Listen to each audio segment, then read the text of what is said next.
මිනසන් කොනිචිවා ඔයාලා සාදරයෙන් පිළිගන්නවා අදත් SL Samurai Japanese YouTube channel එකට. අපි පළවෙනි වීඩියෝ එකේදී අපි කතා කරා හිරගන්න හෝඩි පළවෙනි අකුරු පහ. අකුරු පහ කොහොමද ලියන්නේ? අකුරු පහ ශබ්ද වෙන්නේ කොහොමද? ඒ වගේම ඒ අදාළ අකුරු වලින් අපි examples කතා කරා. ඔයාලා මේ වීඩියෝ එක බැලුවේ නැත්නම් අනිවාර්යෙන් බලන්න. මම පල්ලෙහා description එකේ වීඩියෝ එකට අදාළ link එක දාලා තියන්නම්. හරි. අද අපි අපේ ඊළඟ අකුරු පහ ගැන කතා කරමු. අපි ඉක්මනට මේ ටික කරන් යන්න ඕනේ. මොකද අපිට වැඩ ගොඩක් කරන්න තියෙනවා. හරි. අපි වැඩි කතා නැතුව අපි යන් අද වීඩියෝ එකට.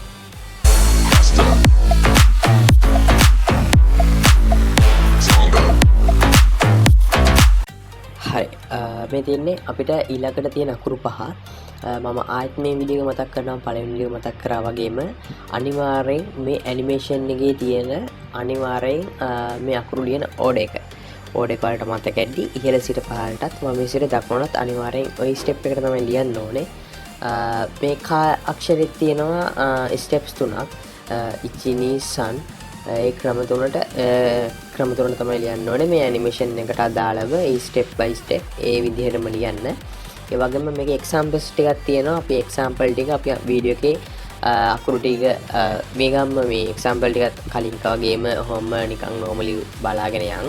අපි ඊට පස්සේ ඒ එක්සැම්පල් ටික අපි වෙනම ඉමේජස් අරගෙන සිංහල තේරුම් මොනවද අපි ඒ ටික කතා කරමු මේ අකුරු ටික ලියලා ඉවරනට පස්සේ. හරි. අපි බලමු එහෙනම් කා අක්ෂර කොහොමද ලියන්නේ කියලා.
果物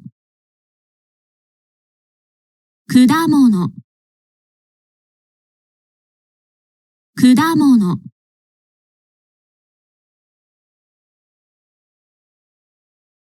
手袋手袋手袋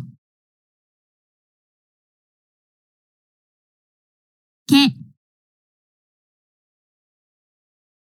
け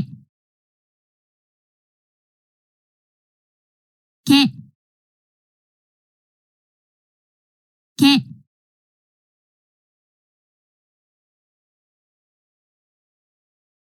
けけ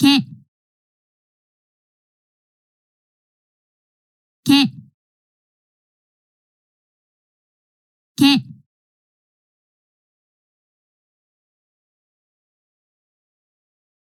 けけけ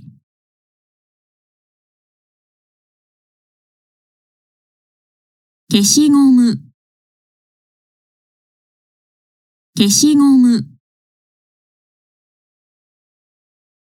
消しゴム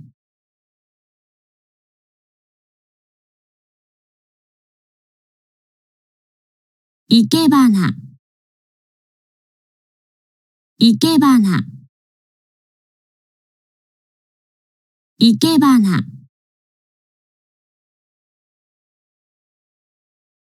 ここここここ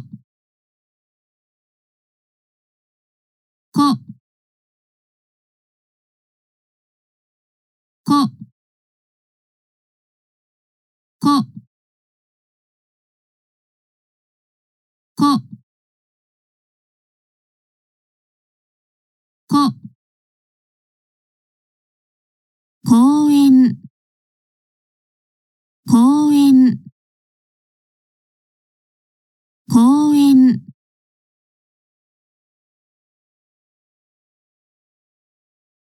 紅茶紅茶紅茶හරි මේ තියෙන්නේ කාක්ෂරයට අදාලා අපිට පලනට හම්බෙන එක්සම්පල් දෙක කගි කගි කියන්න යතුර එතකොට කස කියන්නේ කුඩය ඊට පස්සේ අපිට කීයක්ෂරයට අදාලා එක්සම්පල් එක අපිට හම්බෙනවා කිමොනෝ කියන්නේ ජපානයේ ආවේනික ජපානයට ආවේනික එයාලගේ ඇදුමක් දැන් සාමාන්‍ය ලංකාවේ බැලුවොත් අපේ නැෂනල් එක අදින්නේ අන්න ඒ වගේ තමයි ජපානයටත් ආවේනික ඇදුමක් ඒක එයාලා උත්සව වලට එක අදිනවා මේ ඒක ජපානයට ආවේනික ඇදුමක් කිමොනෝ බලන්න ඒක අකුරු ලියලා තියෙන හැටි කිමොනෝ අපි ඒක ඉතුරු අකුරු ටික අපි ඉස්සරට බලමු ලියද්දි දැනට අපි මේ විදිහට ඔයාලා ලියා ගන්න මේ වචන ටික පාඩම් කරගන්න ඕන නිසා මේ සිංහල තේරුමයි රෝමජ වලින් ශබ්ද වෙන හැටි දෙකම ලියා ගන්න. බලන්න ඔයාලට මේ ඉමේජ් එකක් ඇදලා හරි ඔයාලට මතක හිටින විදිහට හරි මේක අනිවාර්යයෙන් ලියා ගන්න.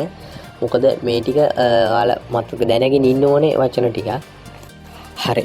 දෙවනියට අපිට කී අක්ෂරයෙන් හම්බෙන එක්සැම්පල් එක තමයි කිප්පු.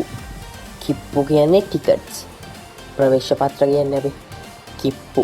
බලන්න කිප්පු ලියලා තියෙන විදිහ. කිප්පු ලියද්දී හල්ලකුරක් එකතු වෙද්දී අපි ලියන්නේ උත්සු අකුර. අපි ඒක තාම ඉගෙනගෙන නැහැ අපි. ඒක ඉස්සරහට ඉගෙන ගමු. දැනට ඔයාලා පොඩි ඕවරෝල් අයිඩියා එකක් ගන්න. ජපන් භාෂාවේ හීරගනවල හල්ලකුරු තියෙන එකයි. අල් නයන්න තමයි තියෙන එකම හල්ලකුර. අනිත් ඒවට අපි හල්ලකුරු විදිහට පාවිච්චි කරන්නේ ඉට්සු කියන එක. අපි ඒක ඉස්සරහට අකුරු ලියද්දී ඒක හරියටම කියලා දෙන්න. දැනට ඔයාලා පොඩි ඕවරෝල් අයිඩියා ගන්න. එතකොට මේ හල් කිරීම ශබ්ද එන්නේ අපිට හල් කරන්න ඕන අකුරු තියෙනවනේ. කියන්නේ දැන් මෙතන විදිහට ගත්තොත් කිප්පු කිප්පු. එතකොට පූ මේ තියෙන්නේ ෆූ අකුරට මරු එකතු කරලා තමයි පූ අකුර අපි හදාගෙන තියෙන්නේ. එතකොට අපි පූ අකුර ඒ පේලියනේ. ඒ කියන්නේ පා පේලියනේ උප් අකුර අපි හදාගන්න. එතකොට පූ අකුරට ඉස්සරහින් අපි උත්සු දැම්මට පස්සේ ඒ පූ අකුරට අදාළ හල් කිරීමෙන් තමයි අපි උප් අකුර හදාගන්නේ. ඒක අපි ඉන් ඩීටේල් අපි කතා කරමු ඉස්සරහට. දැනට ඔයාලා මේක ලියාගන්න වචනේ පාඩම් කරගන්න ඕනේ නිසා අපි අකුරු හැදෙන හැටි ඒක අපි ඉස්සරහට කතා කරමු. හරි, ඊළඟට අපිට බලා ගන්න පුළුවන් කෝ අක්ෂර. කෝ අක්ෂරෙන් අපිට දීලා තියෙන එක්සැම්පල් දෙක තමයි පළවෙනි එක තමයි කුදාමෝනෝ. කුදාමෝනෝ කියන්නේ ෆෘට්ස්. එහෙම නැත්නම් පළතුරු. කුදාමෝනෝ මෙතන බලන්න හොඳට තාක්ෂරයට තෙන් දාලා තමයි අපි දාක්ෂරය විදිහට හදාගෙන තියෙන්නේ. හරි, ඔයාලා ඔය ටික දැනට ඔහොම ලියාගන්න. අපි ඊතුරු අක්ෂර ටික සම්පූර්ණ කරලා පස්සේ අපි නැවත මේ එක්සැම්පල් ටික අරගෙන අපි කතා කරමු. එතකොට අපිට හොඳටම මේ අක්ෂර ටිකයි වචන ටිකයි හොඳටම මතක හිටියි. දැනට ඔයාලා කොහොම ලියාගන්න සිංහල තේරුමත් එක්කම. හරි, දෙවෙනියට තියෙන්නේ අපිට එක්සැම්පල් එක විදිහට තෙබුකුරෝ කියන්නේ අත්වැසුම්. ග්ලව්ස් කියලා කියන්නේ අපි ග්ලව්ස් තමයි තෙබුකුරෝ. හරි, ඊළඟට අපිට තියෙනවා කේ අක්ෂරය. කේ අක්ෂරයෙන් අපිට බලා ගන්න පුළුවන් මෙතන උදාහරණ දෙකක් දීලා තියෙනවා. පළවෙනි එක තමයි කෙෂිගොමු කියන්නේ මකනේ ඉරේසර් එක. කෙෂිගොමු. ඔයාලා කෝ අක්ෂරය දැන් ටික කරලා ඉගෙන ගන්න. හරි, ඔයාලා මෙතන බලන්න කේ අක්ෂරය. එතකොට කේ අක්ෂරෙන් තමයි මේ එක්සැම්පල් එක දීලා තියෙන්නේ. කෙෂිගොමු. දැන් ඔයාලා කෝ අක්ෂරය ඉගෙන ගත්තා. කෝ අක්ෂරයට තෙන් දාලා තමයි මෙතන ගෝ අක්ෂරය හදාගෙන තියෙන්නේ. කෙෂිගොමු කියන්නේ ඉරේසර් එක මකනේ. හරි, ඊළඟ එක්සැම්පල් එක බලමු. ඊළඟ එක්සැම්පල් එක තමයි ඉකෙබානා. ඊළඟ එක්සැම්පල් එක ඉකෙබානා.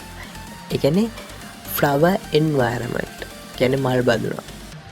හරි, ඊළඟ එක්සැම්පල් එක තමයි කෝෙන් කියන්නේ පාක් එක නැත්නම් උද්‍යානය. උසාවන කියන්නේ පාක් එක කියලා උද්‍යානයේට. අන්න ඒ වගේ. කෝවෙන් බලන්න මෙතන කෝ අකුරෙන් තමයි අපි ඒ එක්සැම්පල් එක තියෙන්නේ. හරි, ඊළඟ අපිට එක්සැම්පල් එක තියෙන්නේ කෝචා. මෙතන කෝචකයේදී කෝ එක ඇදෙනවා ටිකක්. එතකොට අපි ඒ ඇදෙද්දී අපි තව ඌ අක්ෂරයක් එකතු කරගෙන ගන්නවා කෝ අකුරට අමතරව. එතකොට කෝ කියලා ඇදෙනවා. හරි, අපි ඒ ටික ඉස්සරහට කතා කරමු. අකුරු ටික සම්පූර්ණයෙන්ම පුරුදු වුණාට පස්සේ කෝචා කියන්නේ ඉංග්‍රීසි ටික සාමාන්‍ය අපි බොන තේක තියෙන්නේ. අන්න ඒ තේකට තමයි කෝචා කියලා කියන්නේ. හරි, අදට අපි මේ වීඩියෝ එක මෙතන නතර කරනවා. ඊළඟ වීඩියෝ එකේදී අපි ඊතුරු අකුරු පහත් එක්ක හමු. සයනරා.